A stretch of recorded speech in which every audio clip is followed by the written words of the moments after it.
Hi viewers, welcome to our channel. இன்றைக்கி நம்ம சேனலில் வெண்டைக்காய் வச்சு சூப்பராக ஒரு மோர் குழம்பு பண்ண போகிறோங்க. ரொம்ப சுலபமான மெத்தடில் டேஸ்டியாக அருமையாக பண்ண போகிறோம். சூப்பரான இந்த மோர் குழம்பு எப்படி பண்ணுறதுன்னு பார்க்குறதுக்கு முன்னால் இப்போ தான் நம்ம சேனலை ஃபஸ்ட் டைம் பார்க்குறீங்கன்னா கண்டிப்பாக சப்ஸ்கிரைப் பண்ணிவிட்டு பாருங்கள். கூடவே பக்கத்தில் இருக்கிற பெல் ஐக்கானில் ஆல்ங்கிறத தட்டி விடுங்க. ஸோ நான் போடுற வீடியோ எல்லாமே உடனுக்குடனே நோட்டிஃபிகேஷனாக வந்துடும். வாங்க இந்த வெண்டைக்காய் மோர் குழம்பு எப்படி பண்ணுறதுன்னு பார்க்கலாம். இதுக்கு முதல்ல 2 டேபிள் ஸ்பூன் அளவுக்கு துவரம்பருப்பு ஊற வச்சுருக்கேன். பாருங்கள், ஒரு அரை மணி நேரம் நல்லா ஊறட்டும். துவரம்பருப்பு, கடலைப்பருப்பு சேர்த்தலை. இந்த வாட்டி துவரம்பருப்பு ஊற வச்சு மோர் குழம்பு பண்ண போகிறோம். நல்லா ஒரு அரை மணி நேரம் ஊறட்டும். இப்போ ஒரு பாத்திரத்தில் தயிர் எடுத்து வச்சுருக்கேன். நல்ல கெட்டி தயிர் 4 கரண்டி எடுத்து வச்சுருக்கேன். இப்போ அதை நல்லா கட்டி இல்லாமல் கலந்து விட்டுக்கலாம். தயிர் ரொம்ப புளிச்சிருக்க வேண்டாம், ஆனால் ரொம்ப அப்படியே பால் வாசனையோடு இல்லாமல் லைட்டாக புளிச்சிருந்ததுன்னா நல்லாயிருக்கும் மோர் குழம்புக்கு. பாருங்கள், நல்லா கலந்து விட்டாச்சு. இப்போ ரொம்ப கெட்டியாக இருக்குது, அதனால கொஞ்சம் தண்ணி சேர்த்துக்கிறேன். ஒரு அரை டம்ளர் அளவு தண்ணி சேர்த்து நல்லா கலந்து விட்டுக்கிறேன். மோர் குழம்பு எந்த அளவு திக்காக வேணுமோ அந்த அளவுக்கு பார்த்துட்டு தண்ணி சேர்த்துக்கலாம். பாருங்கள், இந்த மாதிரி கன்சிஸ்டன்சியில் நான் எடுத்து வச்சுருக்கேன். இப்போ இது கூட 1/4 டீஸ்பூன் அளவு உப்பு, 1/4 டீஸ்பூன் அளவு மஞ்சள் தூள் சேர்த்துக்கிறேன். சேர்த்துட்டு நல்லா ரெண்டையும் கலந்து விட்டுடலாம். இதெல்லாம் நல்லா கலந்து விட்டுட்டு இதுக்கு அரைச்சி விழுதை இதில் ஊற்றிட்டு அப்புறமா அடுப்பில் வச்சுக்கலாம். இது இப்படியே இருக்கட்டும். இப்போ ஒரு மிக்ஸி ஜார் எடுத்துகிட்டு நம்ம ஊற வச்சோம் இல்லையா துவரம்பருப்பு, அதையே மிக்ஸி ஜாரில் சேர்த்துக்கலாம். இது கூடவே காரத்துக்கு 2 பச்சை மிளகாய் சேர்த்துக்கிறேன். நீங்கள் எவ்வளோ வேணுமோ பார்த்துட்டு சேர்த்துக்கோங்க.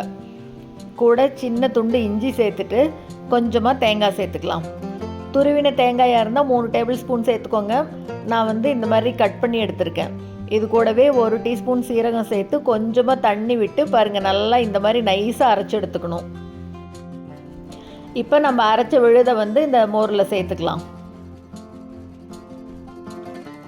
அப்படியே மிக்ஸி ஜார்லேயே கொஞ்சம் தண்ணி அலசி அதையும் சேர்த்து நல்லா கலந்து விட்டுக்கலாம்.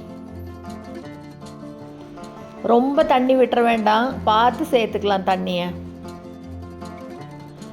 நல்லா கலந்து விட்டுட்டு இப்போ இது அப்படியே இருக்கட்டும். இப்போ ஒரு வாணலியில் எண்ணெய் சேர்த்துக்கிறேன். எண்ணெய் நல்லா சூடான உடனே வெண்டைக்காயை நல்லா வாஷ் பண்ணிவிட்டு இந்த மாதிரி கொஞ்சம் பெரிய பெரிய துண்டாக கட் பண்ணி எடுத்து வச்சுருக்கேன். அதையும் சேர்த்து இப்போ வதக்கணும். மேலே கொஞ்சமாக உப்பு சேர்த்துக்கலாம். ஒரு அரை டீஸ்பூன் அளவு சேர்த்துட்டு நல்லா இப்போ வெண்டைக்காயை வதக்கி விட்டுக்கலாம். வெண்டைக்காய் நல்லா வதங்கணும். அப்படியே கலர் மாதிரி சுருண்டு வர அளவு வதக்கிக்கலாம். பாருங்கள், இந்த அளவு வதக்கிட்டு இப்போ இந்த வதக்கின வெண்டைக்காயை நம்ம எடுத்து வச்சுருக்கோம் இல்லையா மோர், அதில் சேர்த்துக்கலாம்.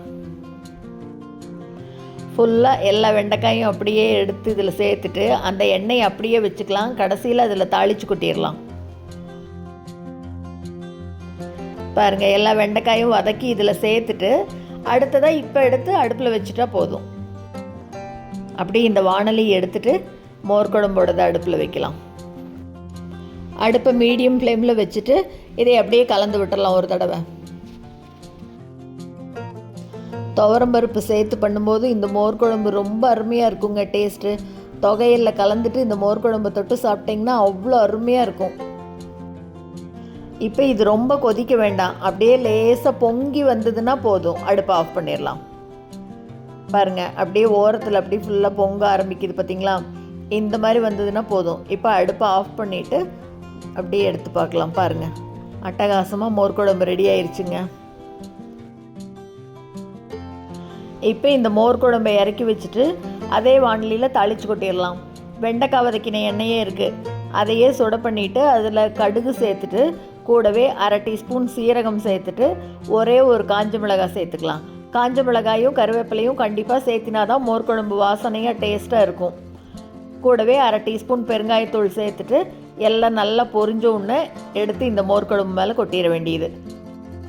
அவ்வளோதாங்க, ரொம்ப டேஸ்ட்டாக அருமையான மோர் குழம்பு துவரம்பருப்பு வச்சு அரைச்சி வெண்டைக்காய் சேர்த்து சூப்பராக பண்ணியாச்சு. சூடாக சாதத்தில் தொகையில் கலந்துட்டு இந்த மோர் குழம்பு தொட்டு சாப்பிடுங்க. இல்லைனா சூடாக சாதத்து மேலே இந்த மோர் குழம்பை விட்டுட்டு உருளைக்கிழங்கு கறியை வச்சு சாப்பிட்டிங்கன்னா அவ்வளோ அருமையாக இருக்கும். சூப்பரான இந்த ரெசிபியை நீங்களும் செஞ்சு பார்த்துட்டு மறக்காமல் கமெண்ட்டில் சொல்லுங்கள். இந்த வீடியோ உங்களுக்கு பிடிச்சிருந்ததுன்னா லைக் பண்ணுங்கள், ஷேர் பண்ணுங்கள், கமெண்ட் பண்ணுங்கள். மறக்காமல் நம்ம சேனலை சப்ஸ்கிரைப் பண்ணுங்கள். கூடவே பக்கத்தில் இருக்கிற பெல் பட்டனையும் தட்டி விடுங்க. ஸோ நான் போடுற வீடியோ எதுவுமே மிஸ் பண்ணாமல் பார்க்கலாம். தேங்க்ஸ் ஃபார் வாட்சிங்.